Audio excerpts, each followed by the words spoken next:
It's kind of funny because I was having a conversation a while ago with Alan. This is one of those things where my signal's not good. Let me switch. I'm okay with changing it because I think there's something that maybe we need to hear, and this is something that I know that I need to hear, and it's cool because I love these lessons that I'll have like one person come up to me and be like, "Man, this is what I took from the lesson," and I'll have another person come up and be like, "Man, this is what I took from the lesson," and it's totally different things, and I love that because we're like all in different places, right? Like we're all experiencing different things and need different things and that sort of stuff. And so this is a story about Mary and Martha. And you have to understand Mary and Martha are sisters, which I'm sure a lot of you guys can relate to having siblings. And the one sibling who like works hard to do everything and clean the house and get ready and do all that stuff. And then the other sibling who just kind of sits there and doesn't really do anything. It's going to make the one sibling very upset. And so that's what we're talking about. We're in Luke chapter 10. And I'm just going to read, it's just one set of verses that I'm going to read, and then we're going to talk about, and then that's going to be it. Luke chapter 10, starting in verse 38. This is what it says. I'm watching on my screen to see it pop up. Yeah, there it is. All right, starting in verse 38. Now, as they went on their way, Jesus entered a village, and a woman named Martha welcomed him into her house. And she had a sister called Mary who sat at the Lord's feet and listened to his teaching. But Martha was distracted with much serving. And she went up to him and said, "Lord, do you not care that my sister has left me to serve alone? Tell her then to help me." But the Lord answered her, "Martha, Martha, you are anxious and troubled about many things. But one thing is necessary, and Mary has chosen the good portion, which will not be taken away from her." So there's several things I want for us to take from this. And the first thing I want for us to take from this is that hospitality is a good thing. Like when I start talking about service here in a minute, I don't want y'all to think that I'm saying that that's a bad thing. It's a good thing to help other people. I know Jeremy's one of these people who makes himself tired trying to help other people. If their vehicle's broken down, he wants to help them out. If their yard or pasture needs to be mowed, or their goose needs to be wrangled, or fence needs to be fixed, whatever it is, he's one of those guys that you can just call him and he's very eager to come and help out. I like to think that I'm one of those guys. If I catch wind that somebody needs help with something, I want to do whatever I can to help out. I always can't help out. I don't know if you guys ever struggle with that. Like I'm not able to do everything. Like if somebody calls me and they're like, "Hey, my car won't start," I've got a couple of ideas that'll maybe help them out, but after that, like I don't know anymore. Like I'm not helping that area. There's other things that people need help with that I'm just not the guy. But then there are some things that I do think that I'm pretty good at helping with. And in those things, I really want to try my best to do what I can and to help out how I can. And so we have to understand that hospitality, whether we're service, whether we're talking about 2,000 years ago when this was written or today, that's a good thing. Like, understand me very carefully. I don't have a problem with Martha busting her tailbone to help out. And Jesus doesn't have a problem with that. Like, Jesus doesn't say, "Martha, you need to stop being such a worker." Like, there's nothing wrong with serving and helping other people. There's nothing wrong with working hard. There's nothing wrong with welcoming people into your home, as we'll talk about here in a little bit. Like, all of these are good things. But there's a problem with what happens to Martha.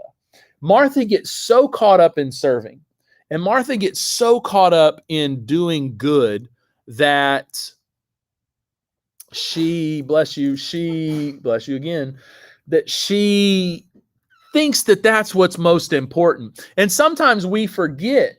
Like, I feel like it's even going on right now. Right now, I almost bet you that somebody's in the kitchen cleaning up right now. And I wish that instead of being in the kitchen cleaning up, they were at Bible study. But unfortunately, they feel like they can't be at Bible study because somebody's got to clean the kitchen. Because if you don't clean the kitchen up now, then you clean the kitchen up after Bible study, then that means that you have to stay an extra hour, and then everybody's late getting home. Miss the news. Miss Jimmy Fallon, whatever it may be. People stay late. They have to work. They have to clean up. And this stuff needs to be done. Somebody has to mow the grass at the church. Somebody has to wash the dishes at the church. Somebody has to cook the meal for men's prayer breakfast on Saturday morning at the church. These are all things that have to be done. They can't just be completely neglected. But what Christ is warning Martha about is, one, don't get so caught up in, and this is the thing. There's a lot of religions that try to tell you you have to do a lot of good. There's a lot of churches that'll make you feel like if you're not working hard for God and working hard for the church, then you're not a believer. And I need you to understand that's not true. It's kind of like everything else we talk about. If you're a Christian, you want to do those things. I'll be honest with you. Sometimes we have work days at the church. And I don't feel like coming up here. Like, I've worked hard all week. I feel like I do a lot for our church. Brother Allen may be unhappy. Oh, who am I kidding? He's not watching this. I'm just kidding. He maybe is watching this. But the thing is, like, there's just times where, like, I just don't feel like coming up here to the work day. I don't feel like coming up here knowing that we're going to be working on some projects that I'm probably not going to be able to help out much with. But then there's other times where I spend a lot of time up here at the church. Like, I remember one time I texted Jeremy. It was actually when I came up here. Notice this was all decorated, and that was on like it was like Saturday morning at like, I don't know, 5 or 6 o'clock. And he's like, how did you already see that? Like, what are you doing at the church at this time? It's just, there's stuff that I got to come up here and I got to get done. And I don't ever get tired of that. Understand what I'm saying? Just because I'm tired and don't feel like coming to a work day doesn't mean that I am tired of serving God or that I'm trying to tell you guys not to do it. But I'm also telling you that, like, don't be a part of a church that makes you feel like you're not doing God's work or that God doesn't love you because you're not working hard enough. Because really it works the other way. Because you love God, you want to work harder. And that's why I do the things I do. I do the things I do because I want to honor God. When I come up here and play guitar, or when I come up here and do Bible study, or any of the other things that I do, I come up here and I do them because I love God and I want to serve Him. I don't look at the clock and go, man, it's 5 o'clock. I really don't want to go to the church this morning. I want to do what I can do. I mean, understand that. And I want that for you as well. So I don't have a problem, and Jesus doesn't have a problem with Martha working hard, but Martha's attitude is kind of the problem. That's wherein things get a little crazy, because Martha expects everybody else is supposed to work like her.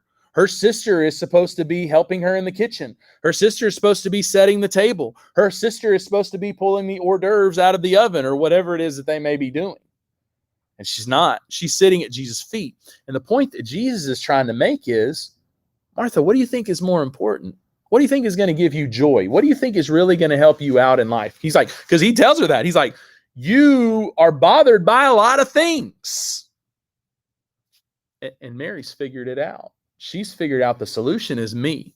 She's figured out that's where this all gets fixed. That's where this all gets better, is bringing it to me, talking to me, listening to me. So the second thing I kind of want to talk about here is just focus on that attitude for a second, because Martha has a bad attitude. Martha is very stressed out. Now think about this for a second. You invite people into your home, you welcome them, but you're stressed out the whole time. Let's put it like this. Let's say Mrs. Copeland and I invite y'all over to our house. We're like, man, we want you to come over. We're going to make you a delicious meal. We're going to welcome you into our home. We can't wait to have you here. Like, I send you a text message like the morning of, and I'm like, hey, are you still coming over? Because I can't wait to see you. And you're like, I'll be there. Like, yay. Like, send a little happy face emoji and all that fun stuff. And then you get there, and the whole time I'm there, the whole time you're there, Mrs. Copeland's yelling at me the whole time, complaining about how I don't do anything, complaining about why I'm sitting on the couch, complaining about why I'm telling stories and making jokes, being silly, having fun with guests instead of helping her do the stuff that needs to be done. You'd probably feel pretty uncomfortable, right? And I promise you, like, I would be embarrassed because I wouldn't want y'all to have to sit there and see me getting yelled at the whole time. You kind of get what I'm saying? And so what we have to understand is that Martha, because she's comparing her and her sister, she's stressing herself out because she's like, look at all this work that I'm doing and you're being lazy. Mary, you're just sitting there doing nothing, sitting there comfortably. And Martha has an issue with that. And because Martha's stressed out, her attitude gets worse and worse and worse. Now, I understand stress and anxiety Like, I'm not making light of those things. I'm not like, hey, yo, bro, take a chill pill. Like, that's not what I'm saying at all. But what I'm saying is we have to be careful that this attitude doesn't get in the way of our doing good for God. And that's exactly what happened here. Because of Martha's attitude, it took away from the really good intention that she had. It took away from what she was wanting to do, the good that she was wanting to do. It made things worse. And that's what these women realized. And Mary had it right. Mary was like, look, Jesus is in my home. I can sit here and listen to Jesus. That is way more important to me than the dishes can wait. That's basically what Mary says. Martha, the dishes can wait. I'll do dishes later. Right now, Jesus is here. I want to sit here and I want to listen to what Jesus has to say. I want my attention to be given to him. I don't want my attention to be on washing dishes right now. And so the other thing that we take from this is that Jesus tells Martha, he's like, hey, Mary's got this figured out. Think about this, guys. If you have any problem, whether you're stressed out about your sister not helping you clean the house, or whether you are angry about something bad that happened at school, Christ is encouraging her, hey, come sit at my feet. Come listen to me. Come read my book. Come read my scriptures. Pray and talk to me. Bring it to me. That's basically what Jesus is saying. He's like, Martha, don't be stressed out about these things. Come sit at my feet and hear what I have to say. Listen to my preaching. Listen to my teaching. Listen to the good things. Focus on that. Don't let yourself get stressed out. Don't let yourself worry over these things. Again, Martha is not a bad person. She had very good intentions. She just kind of let her attitude get away from her a little bit. I mean, think about it. She goes up to Jesus and says, Jesus, tell my sister to help me. And Jesus is like, hey, there's more important things than, he's basically agreeing with Mary here, which nobody wants to hear, right? Like, you go to somebody and you're like, hey, tell them to do this. Imagine going to your parents and being like, Mom, tell her to help me. And mom's like, no, you need to chill out. That is the last thing any of us want to hear, right? That's the last thing we want to be told, because it's not about, it's just not about the right things. That's not where our intention needs to be. It's not where our focus needs to be. And so Jesus is taking this a step further by not only telling Martha that she needs to not worry so much, but by telling Martha that what she really needs to do is come to him. And guess what? That's what Mary's already done. Mary is already here. Mary's already got that figured out. Mary is sitting at my feet. Mary is listening. And so that's what she's encouraging her to do. She's like, hey, come to me. This is another thing that I want for us to take from that. And a lot of people, I've heard this preached on a lot of times, and I don't know that I've ever heard anybody make this point. So this could be a first. If Martha can go to Jesus and say, tell my sister to get up off her lazy backside and come into here and help me get this meal ready, you can tell Jesus anything. Think about that for a second. Martha walked in there and said, Jesus, will you stop being so interesting to my sister and tell her to come in here and help me clean up? Like, if you can tell Jesus that to his face, this isn't even like behind the back. This is like, she went in there to Jesus and was like, hey, you need to tell her. And she's like, I'm not going to tell her that because she's doing the right thing. She's doing exactly what she needs to be doing. But the thing I want for you to take from this is, you can tell Jesus anything. And I think people don't realize that. Like, I think sometimes it's kind of like a salad or something else. Like, we only want to tell Jesus the good stuff, right? Like we think that Jesus, who, was there at the creation of the world, doesn't know all of the bad stuff about us, all of the mistakes that we make, all of the things that are wrong with us. Like, we think that he doesn't know all of those things, like that all of a sudden, he doesn't know that we're doing this stuff. Talk to Jesus. Like, really, I tell people all the time, like, I drive down the road literally having conversations with God, literally talking to Jesus out loud, just like I would talk to anybody else. Sometimes I'm talking to myself, Well, I guess all the time I'm talking to myself, but I mean, you get what I'm saying, right? Like, even though I'm talking to myself, I'm really talking to him. And that's what Jesus wants, right? Jesus wants you in your stress, in your anxiety, in your frustrations. Talk to him. Even if it's aimed at him, talk to him. You may not like what he has to say, because a lot of times he's not going to be like, there, it's okay. I mean, this is a guy who was crucified. This is a guy who was beaten for us and died for our sins. He's probably not going to just be like, oh my gosh, this is the worst thing that anybody could possibly go through. His response, like I said, is probably not going to be what we want or think that it should be. But we still take it to him anyway.